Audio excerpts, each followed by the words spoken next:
Initial ஸ்டேஜஸில் நான் வேலை தேடிட்டு இருக்கும்போது 1000 கம்பெனிக்கு நான் ஜாப் அப்ளை பண்ணியிருப்பேன்.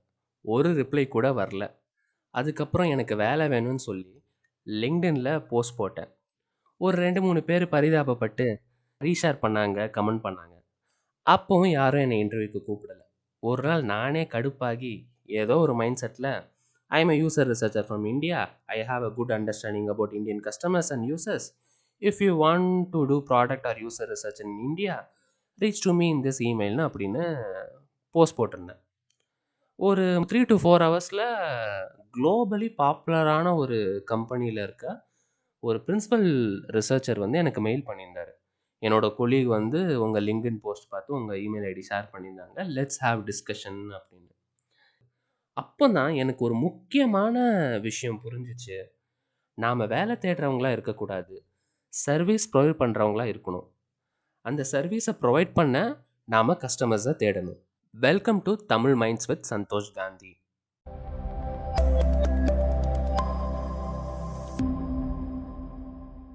நீங்கள் காலேஜ் முடிச்சுட்டு வேலை தேடுற ஆளாக இருக்கலாம், 2-3 வருஷம் கவர்மெண்ட் எக்ஸாம் ப்ரிப்பேர் பண்ணிவிட்டு ஜாப் தேடுற ஆளாக இருக்கலாம். ஆல்ரெடி வேலையில் இருக்கீங்க, ஆனால் எப்போ வேணாலும் என்னை வேலையை விட்டு தூக்கிடுவாங்கன்ற ஒரு பயத்தில் இருக்க ஒரு ஆளாக கூட இருக்கலாம். நான் சொன்ன எல்லாருக்கும் ஏதாச்சும் ஒரு வேலை உடனே கிடைச்சா நல்லா இருக்கும் அப்படின்றது தான் பெரும்பாலும் தோணும். பட் நான் என்ன சொல்கிறேன்னா, அன்டில் அன்லெஸ் உங்கள் சம்பாத்தியத்தை நம்பி தான் உங்கள் குடும்பம் 3 வேலையை சாப்பாடு நல்லா சாப்பிடணுன்ற நிலைமை இல்லாத வரைக்கும் உடனே வேலைக்கு போகணும்னு அவசரப்படாதீங்க. நீங்கள் சொல்லலாம், என் அப்பா அம்மாலாம் வேலை கிடைக்கிறதே பெரிய விஷயம், கிடைக்கிற வேலைக்கு போயிரு தம்பி, இல்லைனா போயிரு பாப்பா, அப்படி தானே சொல்லி வளர்த்துருக்காங்கன்னு சொல்லலாம். சரிதான். ஆனால் இங்கே நாம் ஒரு விஷயத்தை புரிஞ்சுக்கணும். நம்ம பேரண்ட் ஜென்ரேஷன் அவங்க வளர்ந்த சூழ்நிலையும் காலகட்டமும் வேற. இங்கே 1990ஸ்க்கு அப்புறம் தான் வந்து மார்க்கெட்டே ஓப்பன் ஆகுது. இன்னைக்கு நமக்கு இருக்க பல வசதிகளும் வாய்ப்புகளும் போட்டிகளும் அப்போ கிடையாது. சிம்பிளாக சொல்லணும்னா, new problems need new solution. அதே மாதிரி new worlds need new mindset. That is, don't be a job seeker, be a service provider.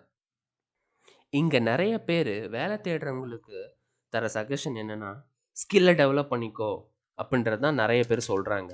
But ஆனால் நம்ம ஆள் இந்த சைடில் ப்ரோக்ராமிங்கு, அந்த சைடில் யூஎக்ஸ் டிசைனு, இந்த சைடில் ஃபோட்டோகிராஃபி, டேட்டா சயின்ஸு, லொட்டு லொசுக்குன்னு எல்லாத்தையும் போட்டு படிக்கிறது. இதில் ஒரு நினப்பு என்னென்னா வந்து, நம்ம நிறைய சர்டிஃபிகேஷன் கோர்ஸ் ரெஸ்யூமில் போட்டிருந்தா நமக்கு உடனே வேலை கிடச்சிருன்ற ஒரு நம்பிக்கை வேறு. ஸ்கில்ஸ் முக்கியம்தான், நான் இல்லைன்னு சொல்லலை. பட் ஆனால் உங்களுக்கு ஒரு பிஸ்னஸ் அண்டர்ஸ்டாண்டிங் வேணும். டேய், நாங்கள் வேலை தேடுறதை பற்றி தான்டா கேட்க வந்தோம், நீ என்னடா பிஸ்னஸ் ஸ்டார்ட் பண்ணுறதை பற்றி ஐடியாஸ் கொடுக்குற அப்படின்ற மாதிரி உங்கள் மைண்ட் வாய்ஸ் எனக்கு கேட்குது. இது மாதிரி தான் நிறைய பேர் தப்பாக புரிஞ்சுருக்கோம் பிஸ்னஸ்னாலே கம்பெனி ஆரம்பிக்கிறது அப்படின்னு.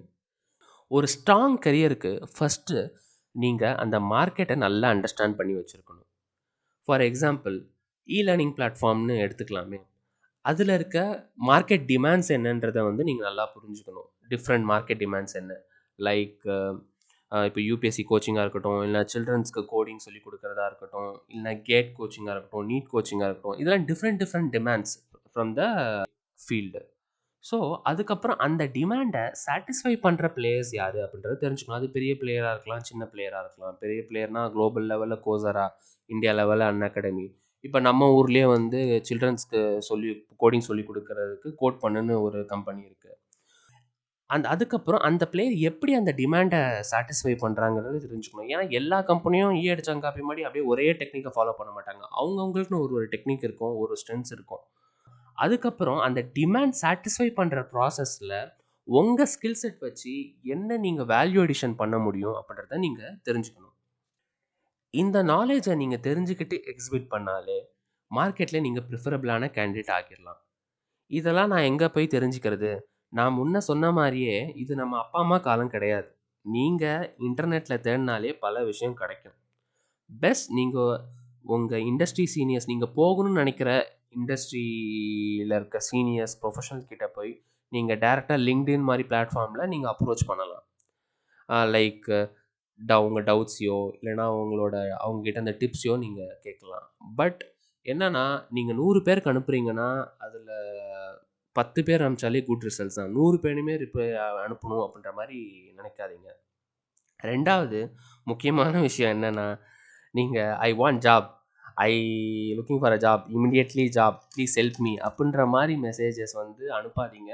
அது புரியுது அவங்க எந்த சூழ்நிலையிலேருந்து அந்த மாரி மெசேஜ் அனுப்புறாங்கன்னு. பட் இருந்தாலும் நீங்க ஆப்போசிட் சைட்ல இருக்கிறவங்களோட மைண்ட் செட்டையும் நீங்க பார்க்கணும். சம்மந்தமே இல்லாத ஒரு ஆள் திடீர்னு எனக்கு வந்து இப்படி வேணும், எனக்கு ஜாப் வேணும்னு சொன்னா அவங்க என்ன நினைப்பாங்க? ஸோ அந்த அப்ரோச் வந்து கரெக்ட்டா இருக்காது. நீங்களே அந்த ஒரு பொசிஷன்ல இருக்கீங்க. உங்களுக்கு தெரியாத ஆள் வந்து எனக்கு வேலை வேணும்னு சொன்னா நீங்க ரெக்கமெண்ட் பண்ணுவீங்களா? அந்த கொஸ்டின நீங்களே உங்களுக்கு கேட்டுக்கோங்க. இங்க நெறைய பேரு இந்த விஷயத்த பண்ணியிருப்பாங்க. அவங்களுக்கு தெரிஞ்ச இல்லன்னா ஃபேமிலில இருக்க ஒரு ஆள் கிட்ட ஜாப் வேணுன்ற மாரி கேட்டிருப்பாங்க.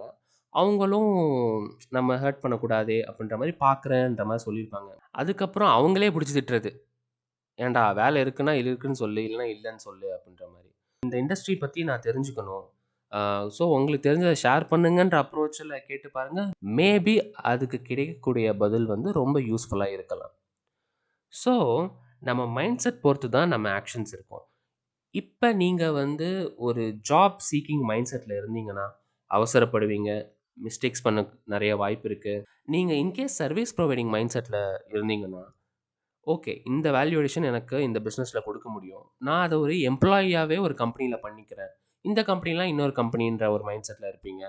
இல்லன்னா, ஓகே எனக்கு இந்த எம்ப்ளாயி வேலைலாம் இன்ட்ரெஸ்ட் இல்ல. நான் வந்து இத ஃப்ரீலான்ஸா பண்ணிக்கிறேன். இந்த சர்வீஸே நான் ஃப்ரீலான்ஸா பண்ணிக்கிறேன். அப்படின்ற மாரியும் நீங்க யோசிப்பீங்க. இல்ல இதுக்குன்னு பெரிய ஸ்கோப் இருக்கு.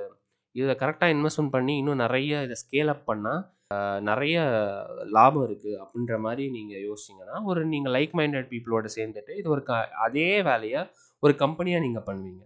இங்க நம்ம ஒரு விஷயத்த புரிஞ்சுக்கணும். இங்க யாருமே நமக்கு வேலை குடுக்கவோ, வாழ்க்கை குடுக்கவோ இல்ல. அப்படியே அப்படி இருந்தாலும், அவங்களுக்கான நீட்ஸ் தான் ஃபர்ஸ்ட் பிரையாரிட்டியா இருக்குமே தவிர, நமக்கான தேவைகள ஃபர்ஸ்ட் பிரையாரிட்டி இருக்காது. ஸோ ஜாப் சீக்கிங் மைண்ட் செட்ல இருந்து சர்வீஸ் புரொவைடிங் மைண்ட் செட்டுக்கு வாங்க. உங்க பொட்டன்ஷியல் கஸ்டமர்ஸ தேடுங்க. உங்களுக்காக ஒரு புது உலகமே காத்துட்டு இருக்கு.